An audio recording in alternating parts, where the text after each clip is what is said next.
I'm here at the Sutherland Entertainment Centre. I'm here with President of the Rotary Club, Bob Thomas. Welcome to Melanoma Road Trip, Bob. Yep. Mate, you've been touched by skin cancer. Can you just tell us a little bit about that? Yep.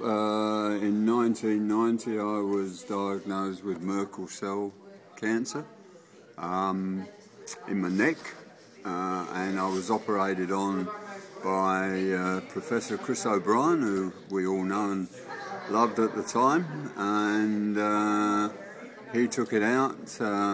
I had a recurrence in my groin, which was then taken out.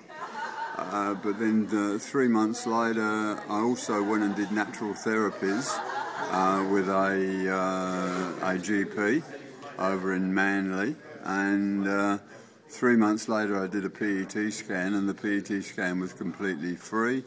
2 years later after that I did a PET scan again, and again that was completely free.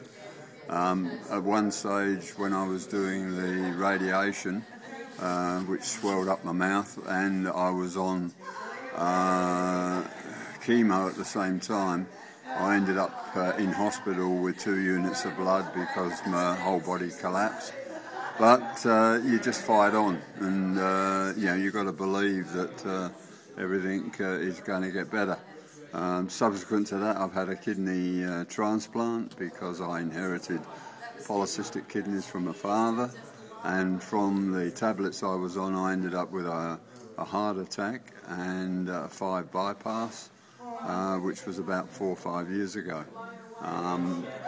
From the bypass and the radiation, I ended up with a stent in my carotid artery on my left side, which was closed about 95%. So that was picked up by my ophthalmologist because I had a flickering in my eye, and he sent me straight off to the surgeon, who then, because I'd had the radiation, the skin was too thin, and I ended up with a stent in my neck by a guy called Bill Clark at St George Private Hospital.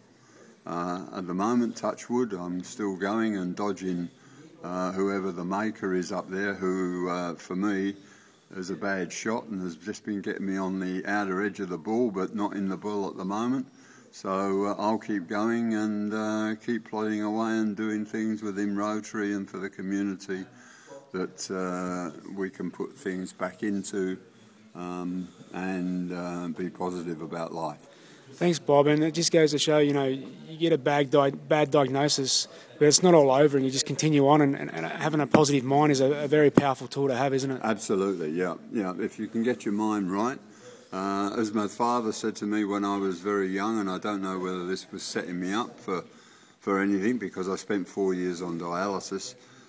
He never had that opportunity with the polycystic kidneys back in the 60s. But he said to me, if you sit around in a circle and you throw your ailment or your problem in the bucket in the middle, go pick out your own ailment again, because you could get something that's a lot worse off, and learn how to deal with what you've got. Nice way to finish up. Thanks very much, Bob. It's inspirational, and survivors. Pleasure.